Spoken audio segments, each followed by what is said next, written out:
Llevamos 200 años estudiando Egipto. Hemos excavado, traducido, catalogado. Nuestros museos están llenos de sus objetos. Nuestros libros están llenos de sus historias. Nuestros documentales están llenos de sus maravillas. Y sin embargo, no podemos explicar cómo construyeron las pirámides. No podemos explicar la erosión en la Esfinge.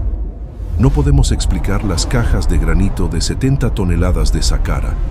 No podemos explicar por qué nunca encontraron una momia en las pirámides de Giza. Y no podemos explicar por qué los propios egipcios escribieron que había gobernantes antes que ellos.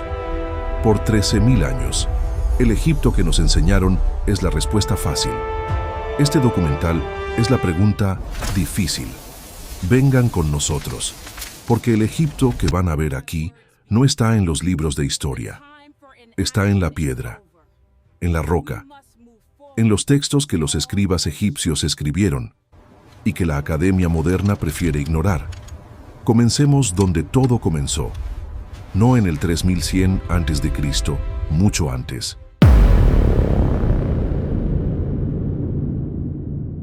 Debajo de las arenas de Egipto existe un laberinto, túneles tallados en roca sólida, más de 400 metros de longitud, oscuros, silenciosos, fríos, y dentro de esos túneles hay cajas, 24 cajas de granito. Cada una pesa 70 toneladas, solo la tapa pesa 30. Para que te des una idea de lo que son 70 toneladas, es el peso de 10 elefantes africanos adultos, en una sola caja. Estas cajas fueron cortadas con una precisión de fracción de milímetro. Las superficies internas están pulidas como espejos. Los ángulos son perfectamente de 90 grados. Las tapas encajan con tanta precisión que no puedes deslizar ni una hoja de papel entre la tapa y el cuerpo de la caja. La explicación oficial eran sarcófagos para toros sagrados, pero hay un problema enorme con esa explicación. La mayoría estaban vacías cuando fueron encontradas. No había restos de toros, no había huesos, absolutamente nada adentro. Y la tecnología necesaria para crear estas cajas con esa precisión no debería haber existido en el antiguo Egipto, simplemente no debería. Pero hay algo todavía más perturbador que las propias cajas. Los egipcios dejaron registrado quién las hizo. Está en sus textos sagrados, grabado en piedra, escrito en papiro, y lo que escribieron contradice completamente todo lo que la historia oficial nos cuenta sobre Egipto. Porque antes de los faraones, mucho antes, había otros que gobernaron estas tierras por más de 13.000 años. ¿Quiénes eran estos seres? Quédate hasta el final, porque la respuesta va a cambiar para siempre la forma en que ves Egipto. La historia oficial de Egipto comienza alrededor del 3100 a.C. con el faraón Narmer. La unificación, las primeras dinastías.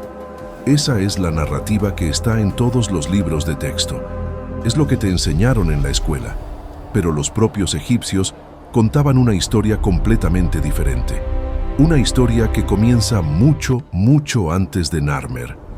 Y tenemos la prueba de esto en dos documentos extraordinarios que los arqueólogos modernos prefieren tratar como mito, aunque los egipcios claramente los trataban como historia. El primer documento, la piedra de Palermo, es un fragmento de basalto negro, parte de una estela más grande, una placa de piedra monumental que listaba a todos los reyes de Egipto desde el comienzo de los tiempos. Esta piedra data de la quinta dinastía egipcia, alrededor del 2400 a.C. Está expuesta hoy en el Museo Arqueológico de Palermo, Italia. De ahí el nombre. La piedra lista faraones históricos que conocemos. Pero antes de ellos, lista algo completamente diferente. Gobernantes predinásticos. Primero los Neteru, los dioses. Ta, Ra, Shu, Geb, Osiris, Set, Horus. La piedra lista los reinados de estos seres divinos, cada uno gobernando por cientos o incluso miles de años. Después de los dioses, viene otro grupo, los Shem-Suhor, seguidores de Horus. No eran dioses, pero tampoco eran humanos comunes, eran algo intermedio. El segundo documento, el papiro de Turín. Este es aún más detallado y más perturbador. El papiro de Turín fue escrito durante el reinado de Ramsés II, alrededor del 1250 a.C. Es una lista completa de todos los gobernantes de Egipto, desde la creación del mundo hasta ese momento. El papiro está dañado y fragmentado, pero lo que sobrevivió es extraordinario. Divide la historia egipcia en eras claramente definidas. Primero, la era de los dioses, los Neteru gobernando directamente. Luego, la era de los Shem-Su-Hor. Y el papiro de Turín da un número específico para el reinado de los Shem-Su-Hor. 13.420 años. 13.420 años. Antes de Narmer, antes de las pirámides, antes de todo lo que conocemos como civilización egipcia. Ahora, necesito que pienses críticamente sobre esto por un momento. Los escribas egipcios eran algunos de los profesionales más meticulosos de toda la historia antigua. Registraban todo con precisión obsesiva. Registros de granos, impuestos, batallas, nacimientos y muertes reales. Todo documentado con rigor extraordinario. Estos mismos escribas escribieron 13.420 años de gobernantes anteriores. ¿Por qué inventarían un número tan específico? 13.420 no es un número redondo, no es simbólico. Es exactamente el tipo de número que anotas cuando estás registrando hechos reales. La Academia Moderna dice, es mito, es simbólico. Los egipcios estaban siendo poéticos, pero los egipcios sabían distinguir entre mito e historia. Tenían palabras y formatos diferentes para cada cosa. El papiro de Turín es una lista de reyes. No es un texto religioso, no es una alegoría, es historia. Al menos, eso es lo que los escribas egipcios creían estar registrando. Entonces la pregunta que la Academia evita hacer es, ¿y si tenían razón? Entendamos quiénes eran los Shem-Su-Hor, porque esto es crucial para lo que viene después. Los textos egipcios son claros en una cosa. Los Shem-Su-Hor no eran los Neteru, los dioses. Los dioses vinieron primero, gobernaron Egipto directamente. Luego vinieron los Shem-Su-Hor, como una segunda capa, intermediarios entre lo divino y lo humano. Seguidores de Horus es la traducción literal, pero el título tiene implicaciones más profundas que simplemente seguidor. En egipcio antiguo, Shemsu significa algo más cercano a compañero o guardián. No un sirviente, un guardián activo de algo precioso. ¿Guardián de qué? Del conocimiento. Existen tres grandes interpretaciones sobre quiénes eran realmente los Shem-Su-Hor. La interpretación académica convencional. Los Shem-Su-Hor eran la élite sacerdotal predinástica, líderes religiosos y políticos que gobernaron Egipto antes de la unificación. Los 13.420 años son exageración mítica. En realidad, apenas unos pocos siglos de líderes tribales. Parece razonable, excepto por un detalle que esta explicación no puede resolver. Los sacerdotes egipcios tenían conocimiento que no debería haber existido en ese período histórico. Astronomía extremadamente precisa, medicina avanzada, arquitectura que todavía impresiona a los ingenieros modernos. Si los Shem-Su-Hor eran apenas líderes tribales de unos pocos siglos, ¿de dónde vino ese conocimiento? La interpretación de los híbridos. Los Shem-Su-Hor eran descendientes de los Neteru, el producto de un cruce entre lo divino y lo humano, como los Nefilim de la tradición hebrea, hijos de los hijos de Dios, con mujeres humanas, según el libro del Génesis, como los semidioses de la mitología griega, Hércules, Aquiles, Perseo, con poderes más allá de lo humano pero aún mortales, seres con algo diferente en su sangre, con capacidades que el humano común no tenía, gobernando poblaciones humanas en nombre de una herencia que portaban. La interpretación de los sobrevivientes. Esta es la que me parece más coherente con la evidencia física. Los Shem-Su-Hor eran sobrevivientes de una civilización anterior, una civilización que existió antes del cataclismo que destruyó el mundo antiguo, una catástrofe que ya exploramos, el evento del Younger Dryas hace 12.800 años, el impacto cósmico, las inundaciones, el colapso climático. si existió una civilización avanzada antes de esa catástrofe, y la evidencia sugiere que sí, fue destruida, casi completamente, pero sobrevivientes escaparon, con el conocimiento que tenían, con las habilidades que habían desarrollado. Llegaron a Egipto, gradualmente establecieron gobierno, enseñaron a los nativos, y generación tras generación transmitieron lo que sabían, por 13.420 años, según los textos egipcios. Ahora, ¿cuál de estas tres interpretaciones explica mejor lo que vamos a ver con las cajas de granito? Vamos a descubrirlo. El Serapeum de Saqqara fue redescubierto en 1850. Auguste Mariette, arqueólogo francés, seguía una pista de 1800 años. El geógrafo griego Estrabón había descrito el lugar alrededor del 24 a.C., una avenida de esfinges que llevaba a un templo enterrado. Mariette encontró la avenida, la siguió y encontró la entrada a los túneles. Lo que vio adentro lo impresionó profundamente y también lo confundió. Túneles enormes tallados en roca caliza, nichos laterales del tamaño de habitaciones grandes, y en cada nicho, una caja colosal de granito. Mariette, basándose en la tradición egipcia de los toros apis, toros sagrados que eran momificados y enterrados con honores de faraón, concluyó que estas eran las cámaras funerarias de los toros. Esa explicación se volvió canónica. Es lo que los guías turísticos dicen hasta hoy. Pero cuanto más examinas la evidencia, menos se sostiene la explicación. Problema número 1. Las cajas estaban vacías. Mariette abrió varias que estaban selladas con cemento original. Vacías. No había momias de toros. No había huesos. No había vendajes de momificación. No había los vasos canopos que normalmente acompañan a las momias egipcias. Una o dos cajas tenían restos, pero análisis posteriores sugirieron fuertemente que esos restos eran adiciones tardías, no originales. Si estas eran cámaras funerarias para toros sagrados, ¿dónde están los toros? Problema número 2. Las inscripciones. La mayoría de las cajas no tienen inscripciones originales. Esto es extraordinario para cualquier objeto egipcio de importancia ritual. Los egipcios cubrían todo con inscripciones sagradas. Algunas cajas tienen jeroglíficos, pero los especialistas notaron algo perturbador en ellos. Están mal posicionados, mal ejecutados. El estilo es inconsistente con la calidad del trabajo en la propia caja. Es como si alguien hubiera escrito sobre algo que ya existía. Como si las inscripciones fueran adiciones tardías a objetos mucho más antiguos. Adiciones hechas por personas que no sabían exactamente qué estaban inscribiendo.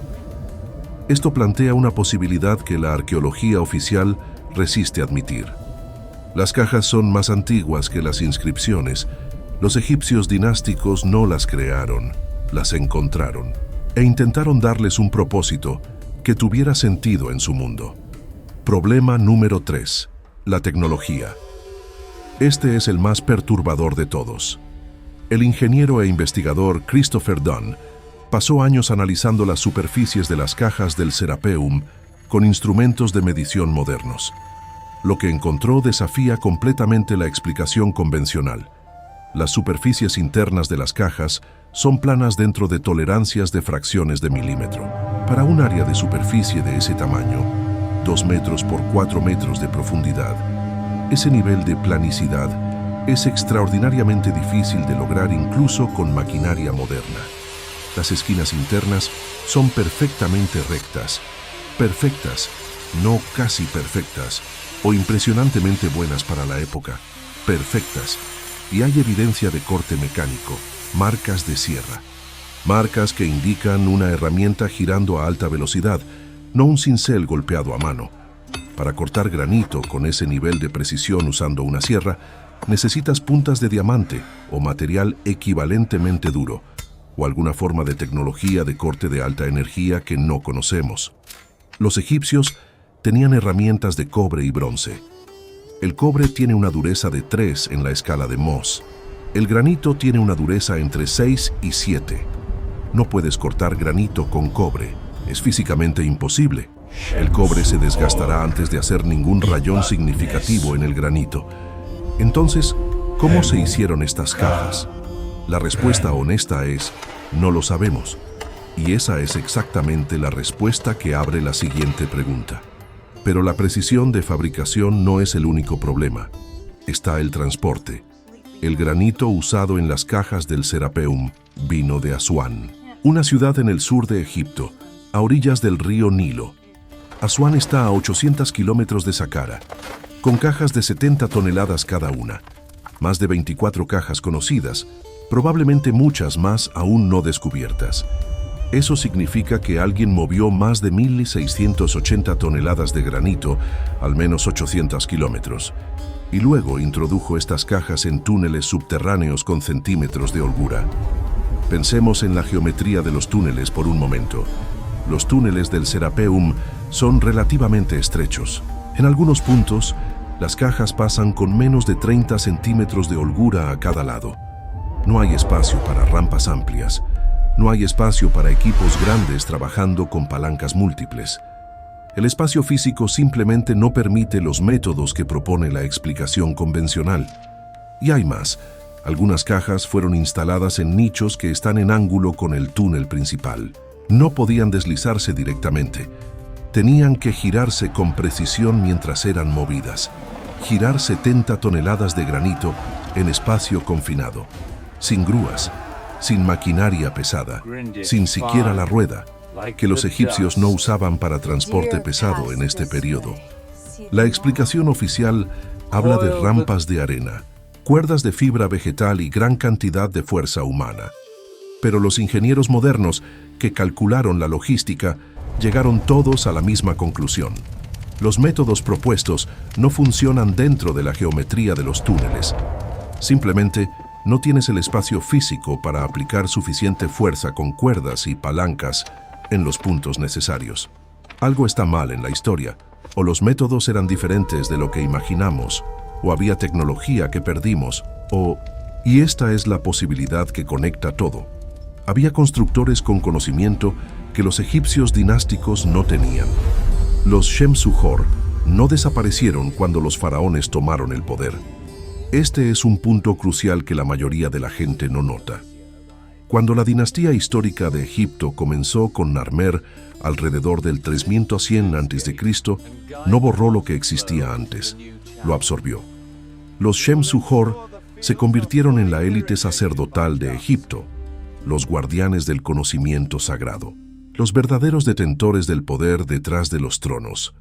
Los sacerdotes egipcios eran famosos en el mundo antiguo por su conocimiento extraordinario. Cuando los griegos visitaron Egipto, y muchos de los más grandes filósofos griegos fueron a Egipto deliberadamente para aprender, quedaron impresionados. Pitágoras pasó años estudiando con sacerdotes egipcios. Regresó a Grecia con teoremas matemáticos y conceptos filosóficos que transformaron el pensamiento occidental. Platón visitó Egipto. El concepto de Atlántida, que describe en los diálogos Timeo y Critias, dice explícitamente que lo escuchó de sacerdotes egipcios que guardaban registros de eventos ocurridos 9000 años antes de su época. Heródoto, el padre de la historia, visitó Egipto y quedó maravillado con lo que los sacerdotes sabían. Todos reportaron lo mismo. Los sacerdotes egipcios guardaban conocimiento de miles de años de antigüedad, conocimiento que decían haber recibido de los Shemsu-Hor. Y los templos egipcios tenían un elaborado sistema de iniciación. Había niveles. Cada nivel revelaba más del conocimiento guardado. Los iniciados comunes recibían el conocimiento externo, los mitos, los rituales, las ceremonias públicas. Los iniciados avanzados recibían el conocimiento interno, la matemática sagrada, la astronomía avanzada, la comprensión de las fuerzas naturales. Y en la cima, los misterios de Osiris, el conocimiento más profundo, más antiguo, más cuidadosamente guardado, conocimiento que decían que venía directamente de los constructores originales, de los Shemsu-Hor. Ahora compara esto con lo que sucedía en Sumeria, al otro lado del mundo. En Sumeria los textos hablan de los Anunnaki, aquellos que del cielo descendieron, seres divinos que establecieron las primeras ciudades, enseñaron a los humanos y luego se retiraron. Pero antes de retirarse, dejaron intermediarios, sacerdotes reyes con linaje especial, guardianes del conocimiento divino. En Egipto, Shem-Su-Hor. En Sumeria, sacerdotes de los Anunnaki, el mismo patrón. Continentes diferentes, culturas sin contacto directo conocido. ¿Cómo es esto posible, a menos que la fuente fuera la misma? Hace 12.800 años, algo terrible le ocurrió a la Tierra. Lo llamamos el evento del Younger Dryas. Ya exploramos este evento en detalle en otra semana. Uno o más fragmentos cósmicos golpearon la Tierra. Incendios masivos barrieron continentes. Las temperaturas se desplomaron en décadas. Los glaciares avanzaron. Los océanos subieron más de 100 metros. Especies enteras se extinguieron. Las poblaciones humanas fueron diezmadas. Lo que existía antes fue destruido, casi completamente, pero no completamente. Sobrevivientes escaparon, llevando lo que podían, el conocimiento que tenían, las habilidades que habían desarrollado, y fueron a diferentes partes del mundo. En Egipto, llegaron como los Shem-Su-Hor. En Sumeria, llegaron como los instructores de los Anunnaki. En Irlanda, llegaron como los Tuatha de Danann, los pueblos de la diosa Danu, quienes, según los mitos irlandeses, vinieron de islas en el norte que se hundieron. En las Américas, llegaron como Viracocha en los Andes, como Quetzalcóatl en México, como figuras de piel clara y barba, que enseñaron civilización donde antes solo había tribus. Nombres diferentes en culturas que nunca tuvieron contacto entre sí, pero descripciones sorprendentemente similares. Y todos aparecen poco después del Younger Dryas. Todos traen conocimiento avanzado de forma aparentemente repentina. Todos construyen monumentos imposibles. Y todos, eventualmente, desaparecen o se transforman en figuras míticas en las tradiciones que dejaron atrás. Göbekli Tepe, en Turquía, el complejo monumental de 12.000 años, es quizás el ejemplo más famoso. Construido por cazadores-recolectores, según la explicación convencional. Cazadores-recolectores que de repente, sin transición aparente, supieron organizar miles de trabajadores, cortar piedras de 20 toneladas, crear esculturas de animales con detalle extraordinario y construir un elaborado complejo arquitectónico. Y luego, deliberadamente lo enterraron. Lo cubrieron con tierra a propósito, como si quisieran preservarlo o esconderlo. El Serapeum puede ser la versión egipcia del mismo fenómeno, construido por los sobrevivientes, los Shem-Su-Hor, para un propósito que entendemos parcialmente o no entendemos en absoluto, y luego encontrado por los egipcios dinásticos, quienes hicieron lo que los humanos siempre hacen cuando encuentran algo que no comprenden. Le dieron un nombre, un uso, una explicación que encajaba en su mundo. Toros sagrados. Pero las cajas permanecen, con su precisión imposible, con sus superficies pulidas, con su misterio intacto. Cualquiera puede visitarlas hoy, puede poner la mano sobre la piedra, puede sentir la suavidad que no debería existir. Y preguntar, ¿cómo? Volvamos a la pregunta con la que empezamos. Si los egipcios dinásticos no hicieron las cajas de granito, ¿quién lo hizo? ¿Y los propios egipcios sabían la respuesta? La respuesta a la segunda pregunta es sí, lo sabían. Los llamaban Shem-Su-Hor. Registraron sus reinados, escribieron su historia en el papiro de Turín, grabaron la historia en la piedra de Palermo. 13.420 años de gobernantes, con conocimiento que los faraones no tenían. Los faraones heredaron Egipto de los Shem-Su-Hor, heredaron los templos, las estructuras, el sistema de escritura, el conocimiento preservado por los sacerdotes, y heredaron las cajas de granito, sin saber exactamente para qué servían originalmente. Entonces, hicieron lo que cualquier civilización hace cuando hereda algo que no comprende completamente. Le dieron un nuevo propósito, toros sagrados, que tenía sentido para ellos, que encajaba en su visión religiosa del mundo. Pero el propósito original, perdido. El conocimiento que los Shem-Su-Hor tenían para construir estas cajas, perdido. La tecnología que permitía mover 70 toneladas por túneles estrechos, perdida o escondida. El patrón de los Shem-Su-Hor no es único de Egipto. En Sumeria, los textos hablan de los Anunnaki, aquellos que del cielo descendieron. Gobernantes divinos que establecieron las primeras ciudades, enseñaron a los humanos. Luego se retiraron, pero dejaron intermediarios, sacerdotes reyes con linaje especial. En Egipto, los Shem-Su-Hor. En Sumeria, los sacerdotes de Enki y Enlil. En Irlanda, los Tuatha de Danann. En las Américas, Viracocha, Quetzalcóatl. El mismo patrón. En todo el mundo. Al mismo tiempo, después del Younger Dryas, como si la misma civilización hubiera enviado sobrevivientes a todos los rincones del mundo para reconstruir, para preservar, para enseñar. En Egipto los llamaron Shem-Su-Hor y ellos hicieron las cajas de granito. Pero las cajas son solo el comienzo. Las pirámides son la prueba mayor.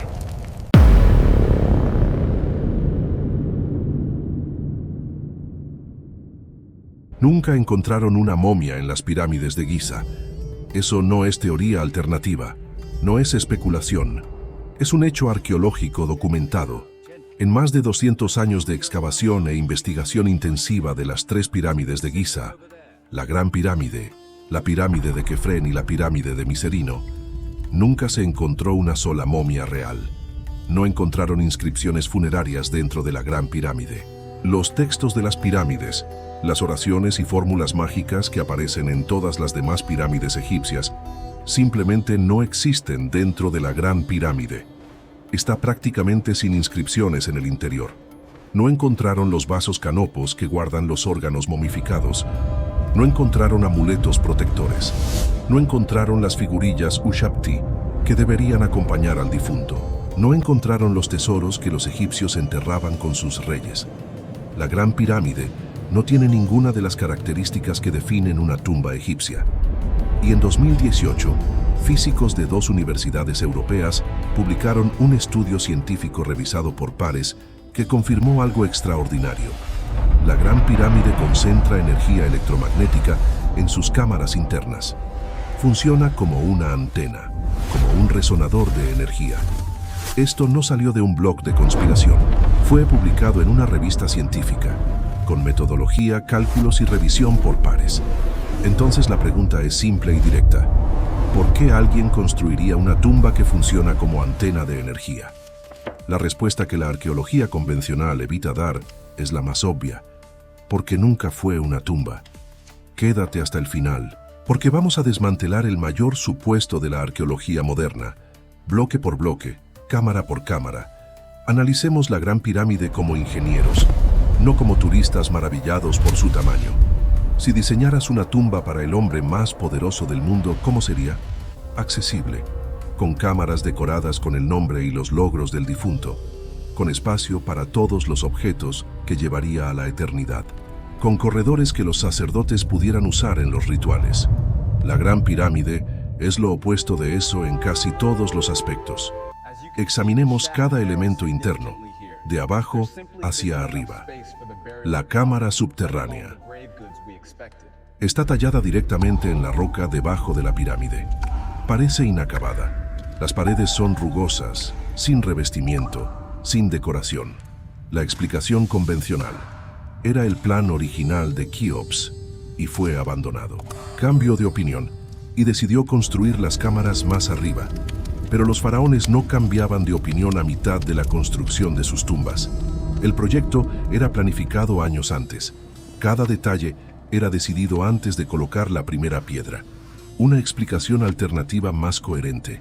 La cámara subterránea nunca estaba destinada a ser terminada. Tenía una función técnica, quizás relacionada con la captación de energía geotérmica o vibracional de la roca viva de la Cámara de la Reina. A pesar del nombre dado por los árabes medievales, no hay evidencia de que haya albergado a ninguna reina ni persona. Está en el centro geométrico de la pirámide. El detalle más extraño son los conductos de aire. La Cámara de la Reina tiene 2 conductos que suben en ángulo. hacia el norte y hacia el sur, pero no llegan al exterior de la pirámide. Conductos de aire que no ventilan nada. Para una tumba esto no tiene sentido. Una momia no necesita aire fresco, pero para una máquina, conductos que dirigen flujo de aire o energía en ángulos específicos tienen todo el sentido. Y estos conductos apuntan hacia estrellas específicas, hacia el cinturón de Orión al sur, hacia la estrella polar al norte. La Gran Galería. Esta es la más impresionante de las estructuras internas. 47 metros de longitud, 8 metros y medio de altura. Las paredes suben en escalones creando una sección transversal escalonada. Cualquiera que entre a la Gran Galería nota inmediatamente que la acústica es extraordinaria. Los sonidos se propagan de formas específicas. Ciertas frecuencias son amplificadas. Investigadores acústicos han medido. La Gran Galería amplifica sonidos en el rango de bajas frecuencias con impresionante precisión. Funciona como un tubo de órgano gigante, pero perfectamente afinado. ¿Para qué necesitaría acústica una tumba? Una momia no escucha música. Para una máquina que manipula frecuencias sonoras, la acústica es el componente central. La cámara del rey. Aquí está el elemento técnicamente más interesante de toda la pirámide. La cámara está completamente revestida de granito de Asuán, la misma piedra dura y roja que las cajas del Serapeum que vimos en el episodio 1. El granito no fue elegido por razones estéticas. Egipto tiene caliza en abundancia, un material mucho más fácil de trabajar. Usar granito, que tenía que ser transportado 800 kilómetros, fue una elección deliberada y costosa. ¿Por qué? Porque el granito contiene cuarzo. Y el cuarzo tiene una propiedad física fundamental llamada piezoelectricidad. Cuando comprimes o doblas cristales de cuarzo, generan un voltaje eléctrico. Y cuando aplicas un voltaje eléctrico sobre ellos, vibran. Es el mismo principio usado en micrófonos, sonares de submarinos y equipos de ultrasonido médico. El granito lleno de cuarzo, bajo presión y vibración constantes, genera electricidad. Encima de la cámara del rey hay 5 cámaras de descarga, cavidades apiladas una sobre otra.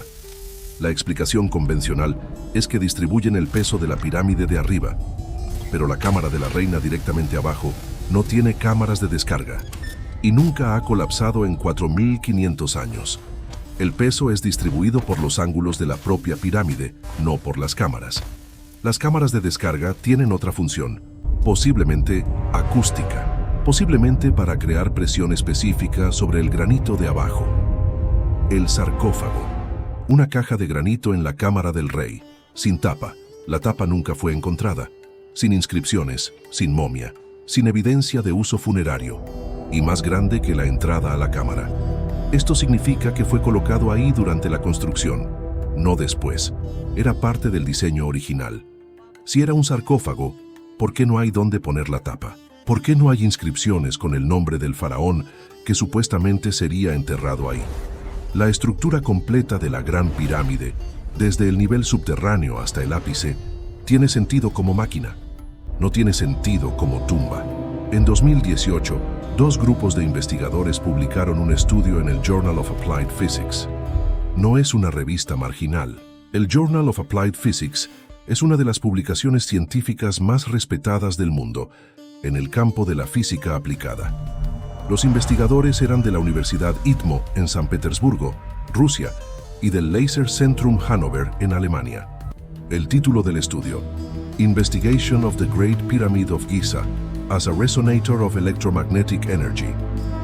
Crearon un modelo computacional preciso de la Gran Pirámide, geometría, materiales, proporciones, y simularon cómo las ondas electromagnéticas interactúan con esta estructura. Lo que descubrieron fue sorprendente. Cuando ondas electromagnéticas en el rango de longitud de onda de entre 200 y 600 metros interactúan con la pirámide, la estructura las concentra en 2 lugares específicos: las cámaras internas, específicamente la cámara del rey y la cámara de la reina, y la base, la fundación de la pirámide.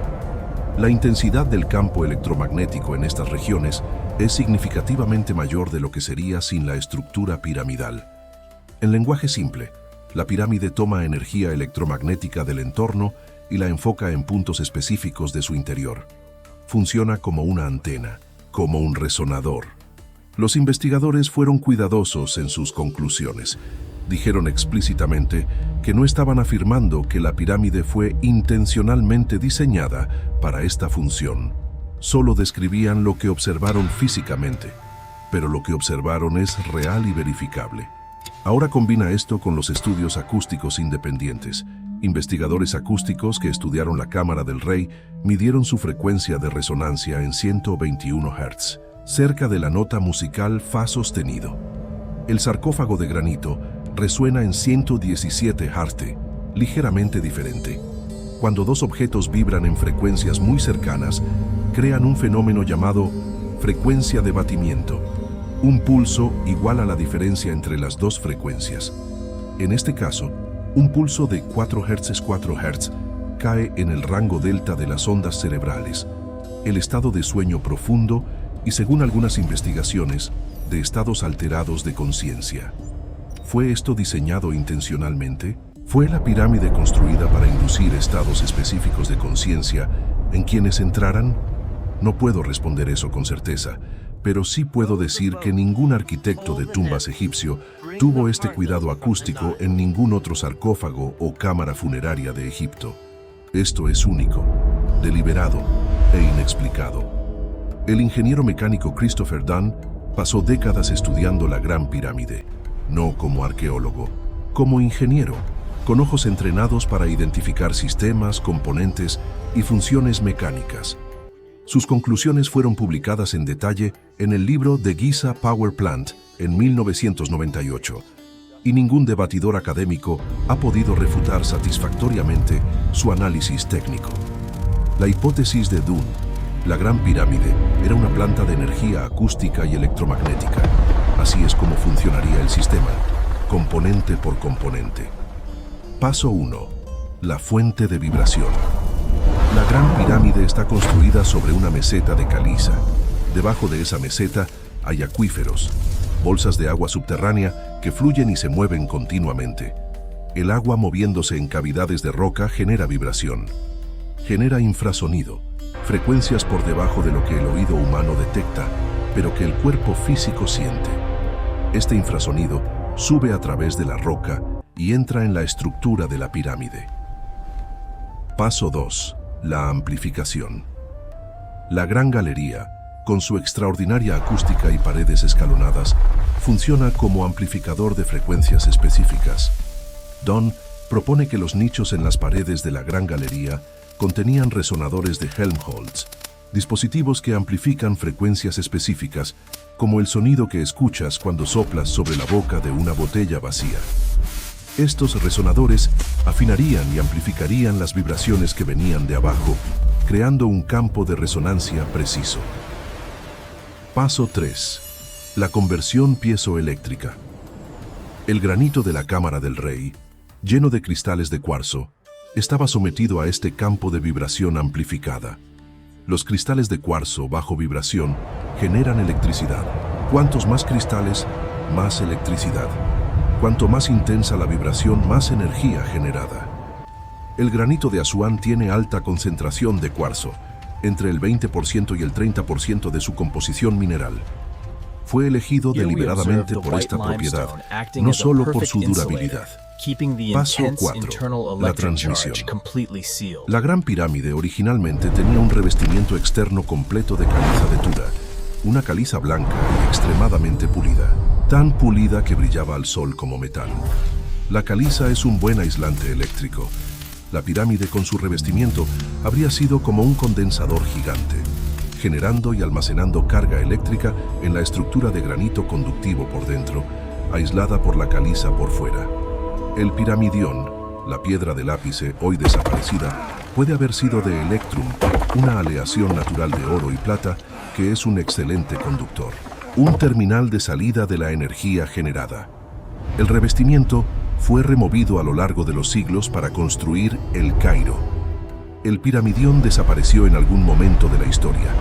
La planta de energía fue desmantelada, pieza por pieza, por personas que no sabían lo que estaban haciendo. Lo que queda es el esqueleto del sistema.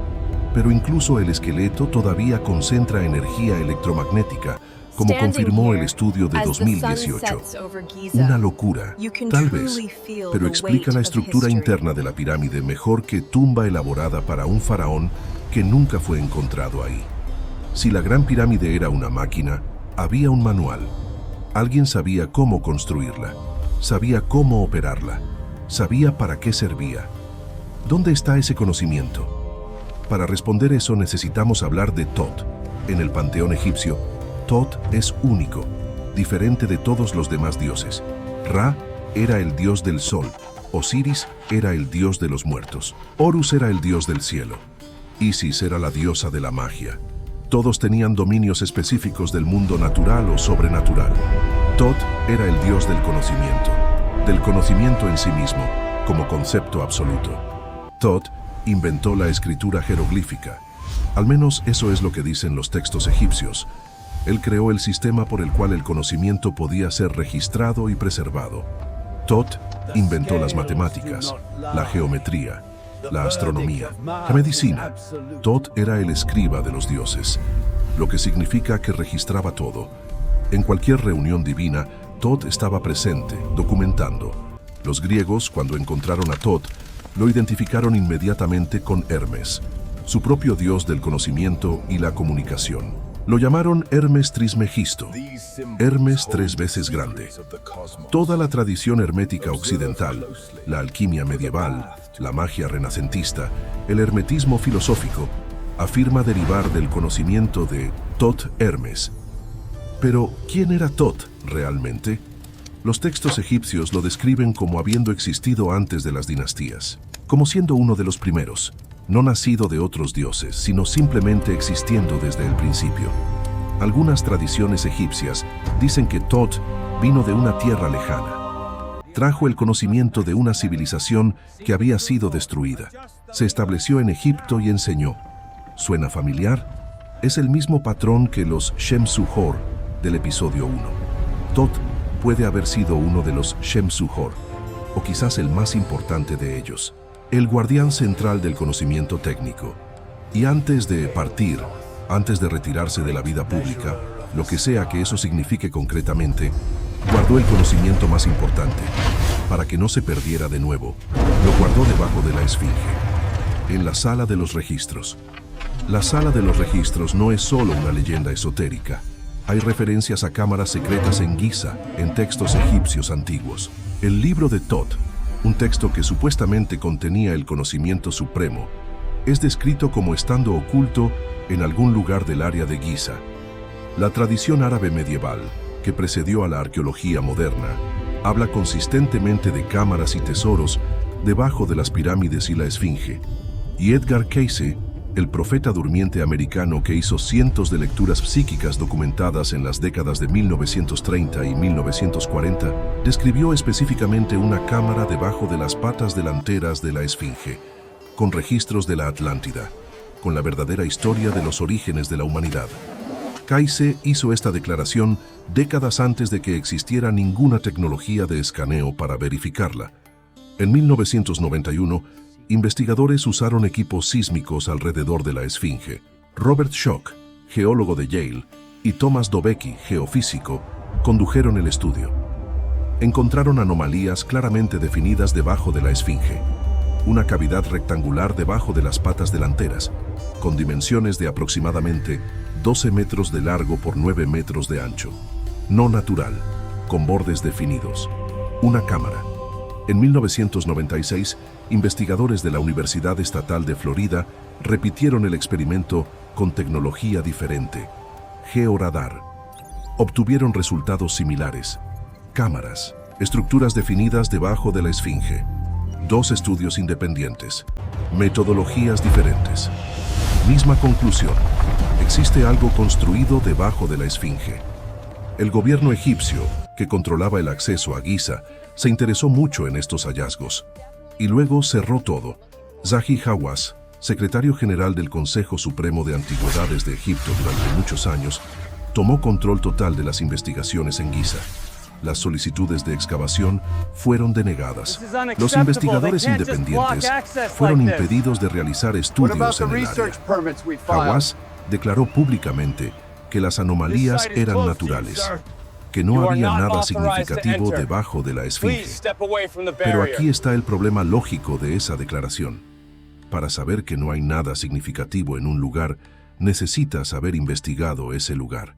Necesitas haberlo abierto, excavado, examinado. El gobierno egipcio no lo abrió, no lo excavó, no lo examinó. Simplemente declaró que no había nada y bloqueó cualquier intento de verificar. En 2017, el proyecto Scan Pyramids, usando muones, partículas subatómicas que penetran cualquier material y permiten fotografiar el interior de estructuras masivas, encontró un enorme vacío dentro de la Gran Pirámide. 30 metros de longitud, completamente sellado, sin entrada conocida.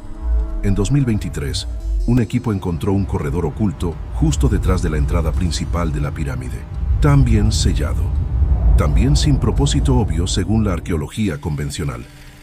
Cada avance tecnológico que logramos aplicar a Giza revela algo nuevo escondido, y cada vez el acceso total es limitado, controlado o negado. ¿Por qué? Esa es la pregunta más honesta que puedo hacer. Hay un último elemento que no puedo dejar de mencionar. La posición de la Gran Pirámide no es aleatoria.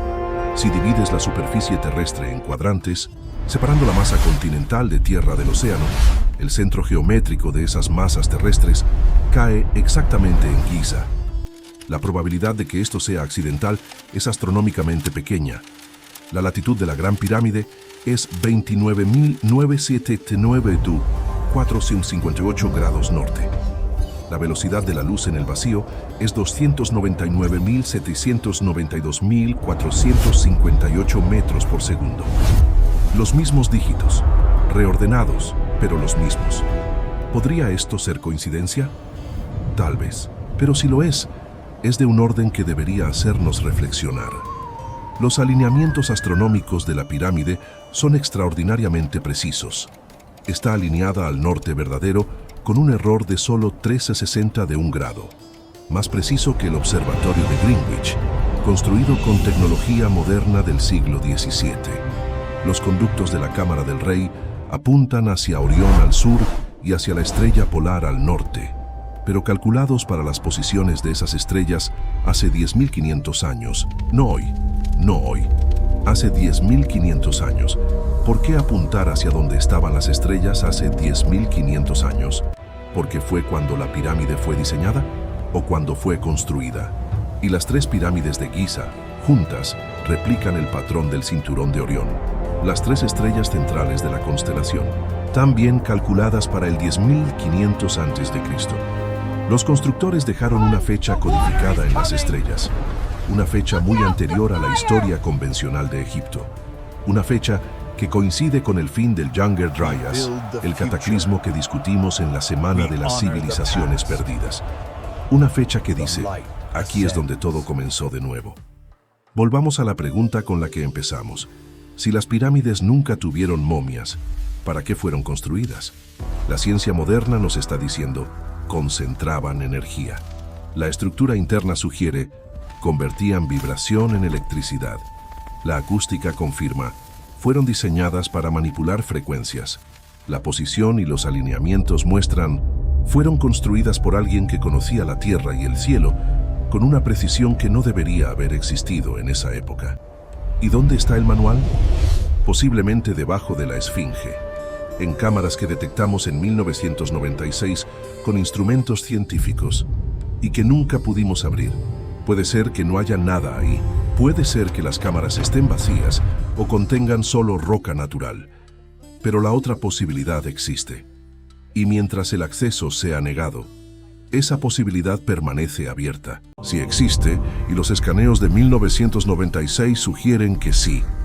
¿Qué hay adentro? Según las tradiciones egipcias y herméticas, los registros del origen, la verdadera historia de cómo los humanos llegaron a la Tierra, quiénes fueron los Neteru, lo que hicieron, el conocimiento técnico, cómo construir las pirámides, cómo generar energía, medicina avanzada, astronomía precisa, el mismo conocimiento que los sacerdotes de Egipto preservaban, en versión completa. Las profecías, ciclos cósmicos, lo que viene después. Thoth supuestamente conocía el pasado y el futuro porque entendía los ciclos astronómicos.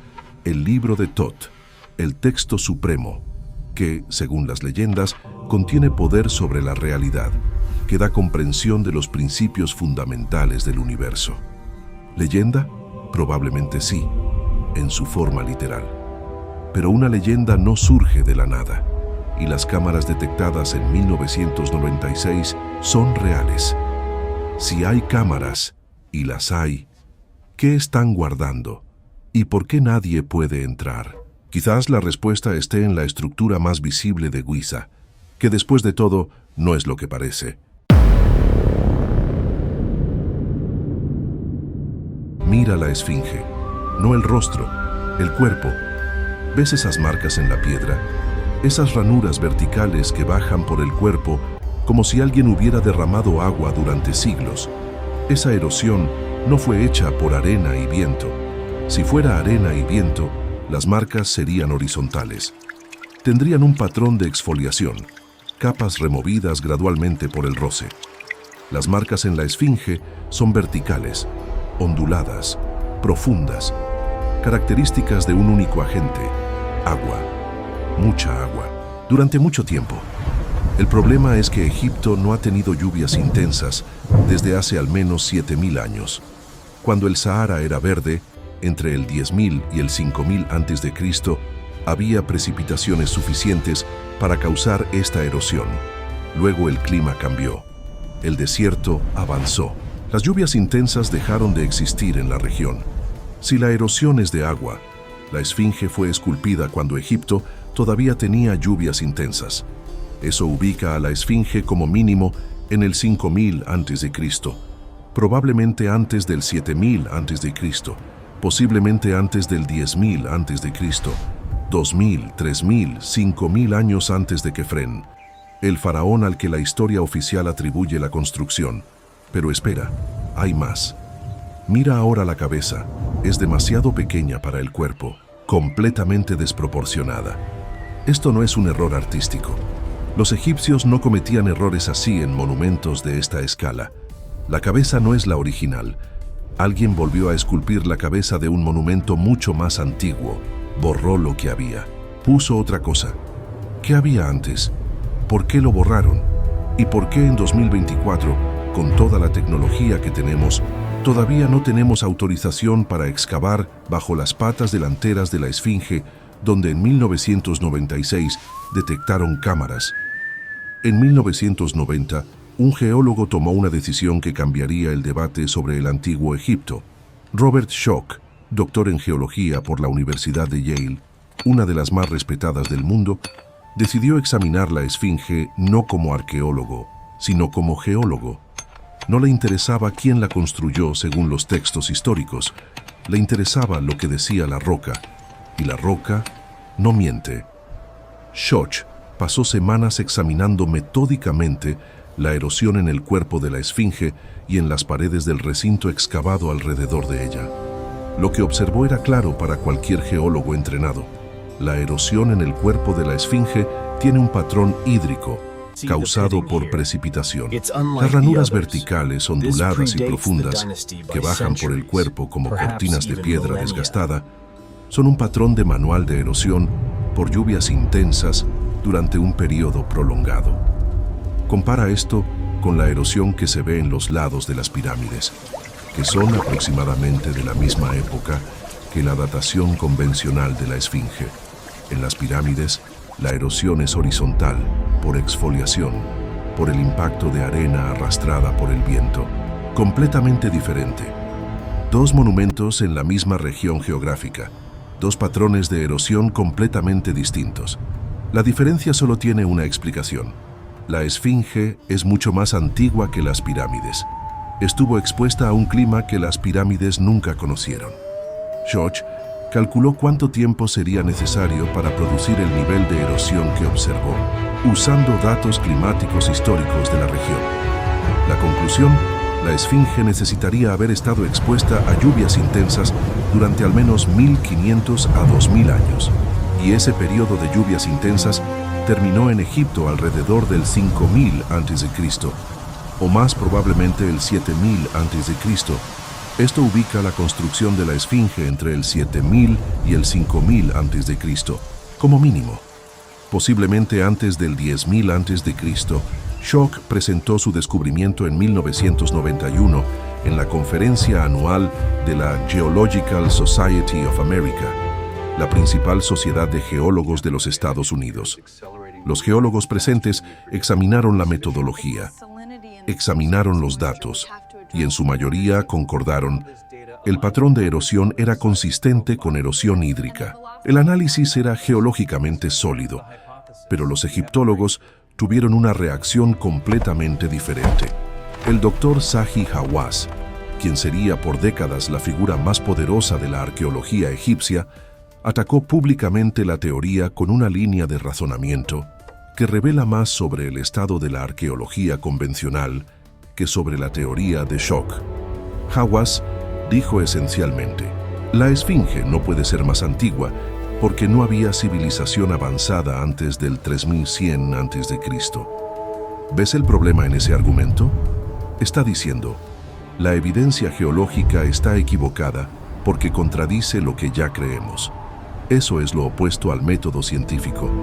El método científico dice, si la evidencia contradice lo que creemos, quizás lo que creemos esté equivocado. La Roca no leyó los libros de arqueología, es lo que es. Ahora hablemos de la cabeza, porque aquí la historia se pone todavía más extraña. Cualquier persona que vea la esfinge en persona, o incluso en fotografías con buena perspectiva, nota inmediatamente que algo está mal en las proporciones. El cuerpo es enorme, robusto, poderoso. La cabeza es demasiado pequeña, visiblemente más pequeña de lo que debería ser para el tamaño del cuerpo. No es una cuestión de gusto estético o estilo artístico. Es una cuestión de proporción matemática. Los egipcios eran obsesivos con las proporciones.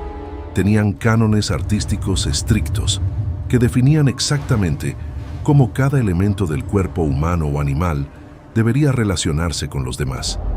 Estos cánones se mantuvieron con extraordinaria consistencia por milenios. Egipto tiene cientos de esfinges, esfinges de granito, caliza, arenisca, de todos los tamaños. Esfinges del Imperio Antiguo, del Imperio Medio, del Imperio Nuevo. Todas tienen proporciones correctas. La cabeza es adecuada para el cuerpo en todas las demás esfinges, excepto en la gran esfinge de Giza. ¿Por qué esta de todas sería la única con una desproporción tan marcada? La explicación más coherente es también la más perturbadora. La cabeza fue reesculpida. La esfinge original tenía una cabeza diferente, más grande, posiblemente una cabeza de león, compatible con el cuerpo felino del monumento. En algún momento, un faraón decidió usar la cabeza existente como material para esculpir su propio rostro. Pero al reesculpir la cabeza original, que probablemente era mucho más grande, el resultado inevitable fue una cabeza más pequeña. No puedes agregar piedra, solo puedes quitarla. Esto explica la desproporción. También explica por qué la cabeza está significativamente menos erosionada que el cuerpo, porque es más reciente. Fue reesculpida mucho después de que el cuerpo fue construido. ¿Qué faraón hizo esto? Hay candidatos principales. Tutmés IV, quien mandó escribir la estela del sueño entre las patas de la esfinge, describiendo cómo el monumento se le apareció en sueños y pidió ser desenterrado. La historia convenientemente convierte a Tutmés en guardián de la esfinge, el tipo de narrativa que un faraón que modificó el monumento crearía para legitimar su conexión con él. El rostro actualmente en la esfinge no corresponde con precisión a ningún faraón identificado. Las reconstrucciones forenses hechas con los rasgos del rostro de la esfinge muestran un rostro diferente a las representaciones conocidas de Kefren. Si Kefren construyó la esfinge, como afirma la historia oficial, ¿por qué el rostro no es reconociblemente el suyo? Porque la cabeza no es de Kefren, pertenece a otro faraón, en otro período. que reesculpió el rostro de un monumento mucho más antiguo. La esfinge mira hacia el este, hacia el punto exacto donde el sol sale en el equinoccio. Esto no es un accidente, es una elección deliberada y precisa. Pero la orientación tiene una capa más profunda que raramente se explica. Existe un fenómeno astronómico llamado precesión de los equinoccios. Debido a la inclinación y el lento movimiento del eje de la Tierra, el punto del horizonte donde el Sol sale en el equinoccio cambia lentamente a lo largo de los milenios. Este ciclo completo dura aproximadamente 26.000 años, y asociado a este movimiento, también cambia qué constelación aparece en el horizonte este en el momento exacto del amanecer en el equinoccio, lo que los astrónomos llaman la constelación ascendente o signo de la era. Hoy la constelación que sale en el horizonte en el equinoccio de primavera es Piscis. Por eso vivimos en la era de Piscis. Hace 2000 años era Aries. Hace 4500 años, la época de Kefren, era Tauro. La esfinge no es un toro. La esfinge es un león. La era de Leo, el período en que la constelación de Leo salía en el horizonte en el equinoccio de primavera, fue entre aproximadamente el 10.970 y el 8.810 a.C. Si la esfinge fue construida para mirar hacia su propia constelación, saliendo en el horizonte, fue construida en la era de Leo, hace más de 10.000 años. Este argumento fue desarrollado independientemente por los investigadores Robert Bauval y Graham Hancock en los años 1990. Bauval había descubierto antes que las 3 pirámides de Giza replican el patrón del cinturón de Orión y calculó que el alineamiento corresponde a la posición de Orión en el 10.500 a.C., no la posición actual, la posición del 10.500 a.C., la esfinge mirando a Leo en el equinoccio, las pirámides alineadas con Orión del 10.500 a.C. Los constructores dejaron una fecha codificada en la propia meseta de Giza. Una fecha, un mensaje. Esto fue construido aquí, en este momento. Recuérdenlo. El 10.500 a.C. es exactamente el periodo que coincide con el fin del evento del Younger Dryas, la catástrofe que destruyó la civilización anterior que exploramos en la Semana de las Civilizaciones Perdidas. Como si los sobrevivientes de esa catástrofe hubieran construido un monumento diciendo: existimos, sobrevivimos al fin del mundo, y queremos que sepan cuándo. En 1991, Robert Schoch y el geofísico Thomas Dobecki hicieron algo simple pero revelador. Colocaron equipos sísmicos alrededor de la esfinge y midieron cómo las ondas sonoras se propagaban por la roca de abajo. Las ondas sonoras se comportan de maneras diferentes dependiendo de lo que encuentran. Atraviesan roca sólida de una manera, atraviesan cavidades vacías de otra. Esta diferencia es detectable y medible. Los resultados fueron claros.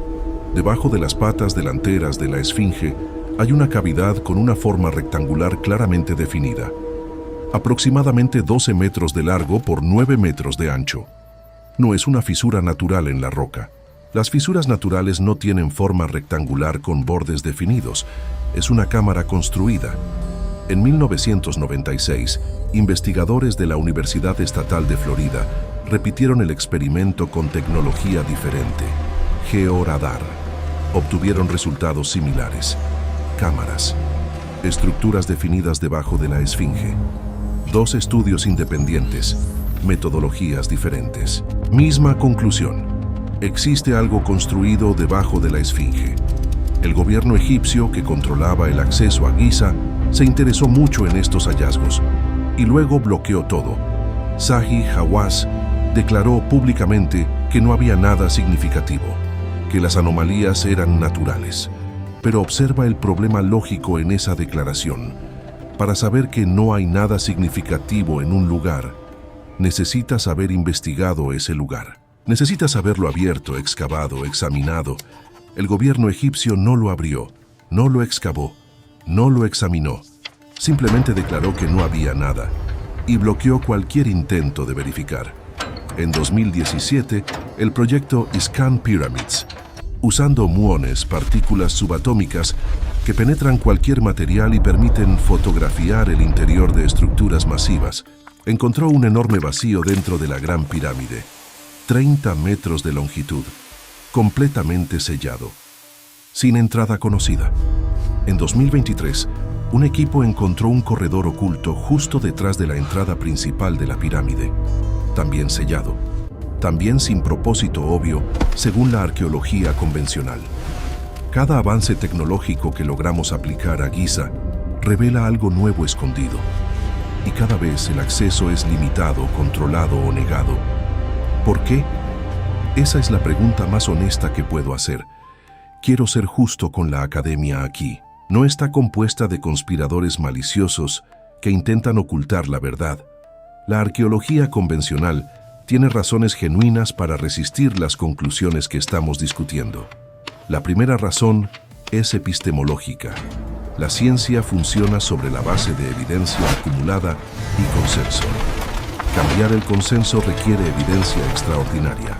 La esfinge es más antigua, es una afirmación extraordinaria y requiere precisamente evidencia extraordinaria. El análisis geológico de Schoch es bueno, pero no es irrefutable. Hay geólogos que argumentan que la erosión puede tener explicaciones alternativas. Microclima local, sal, otros factores. La segunda razón es institucional. Décadas de carreras han sido construidas sobre la cronología convencional de Egipto. Admitir que está fundamentalmente equivocada significa admitir que miles de horas de estudio, decenas de publicaciones y toda una estructura intelectual necesitan ser revisadas. Eso es humanamente difícil. No es deshonestidad, es psicología humana normal. Pero, y este es el punto crucial, estas razones explican la resistencia, no la justifican. La ciencia no debe resistir la investigación, debe promoverla. Si hay cámaras detectadas debajo de la esfinge, la respuesta científica correcta es: abramos y veamos qué hay. No. Declaramos que no hay nada y bloqueamos cualquier intento de verificar. La primera respuesta es ciencia. La segunda es otra cosa. Schoch continúa su investigación hasta hoy. Ha publicado nuevos estudios, recopilado más datos. Su posición no ha cambiado, y la evidencia que presenta sigue sin refutación geológica satisfactoria. La erosión de la esfinge es real. Cualquier persona puede verla con sus propios ojos, y lo que dice es simple. Este monumento es más antiguo de lo que la historia oficial admite. Si la esfinge tiene más de 10.000 años, ¿quién la construyó? No fueron los egipcios dinásticos, apenas existían. En los episodios 1 y 2 hablamos de los Shemsu-Hor, los gobernantes predinásticos que el papiro de Turín registra como habiendo reinado por 13.420 años antes de los faraones. Si existieron, y los textos egipcios dicen que sí, la esfinge encaja perfectamente en el tiempo en que habrían existido.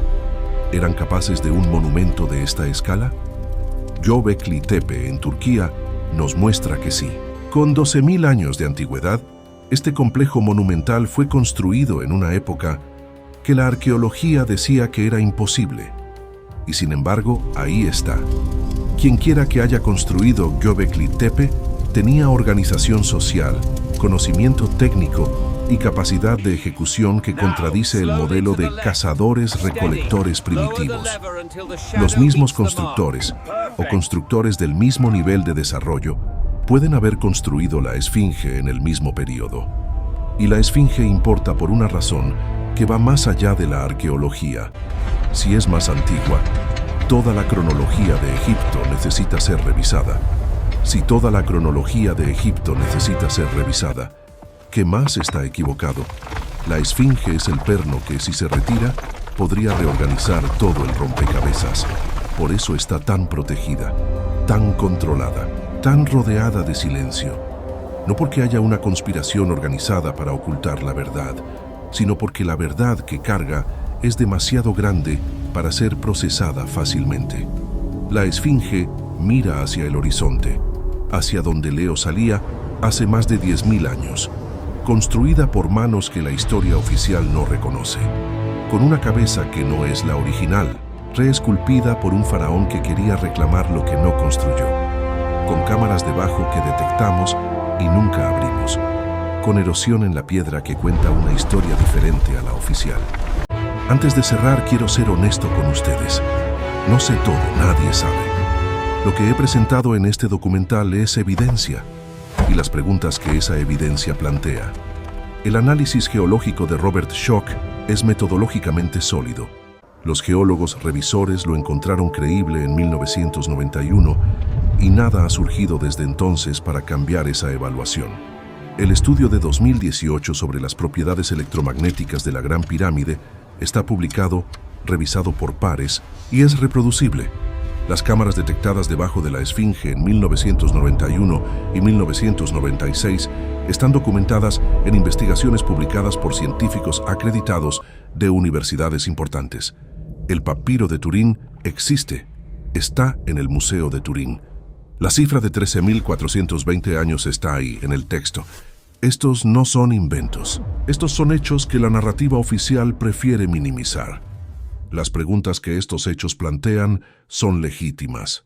¿Cómo fueron fabricadas y movidas las cajas de granito del Serapeum? ¿Por qué la Esfinge muestra erosión hídrica en una región que no ha tenido lluvias intensas durante al menos 7.000 años? ¿Qué hay en las cámaras selladas debajo de la Esfinge y encima de la Gran Galería? ¿Quiénes eran los Shem-Suhor? ¿Y por qué los escribas egipcios registraron 13.420 años de su gobierno en un documento histórico? ¿Por qué la Gran Pirámide concentra energía electromagnética en sus cámaras? Estas preguntas merecen investigación seria, no silencio, no desestimación. La respuesta existe y algún día la encontraremos. Gracias por acompañarnos en este viaje. Si este documental cambió la forma en que ven Egipto, compártanlo. Alguien que conocen necesita ver esto. Suscríbanse para la próxima semana, porque hay mucho más por descubrir.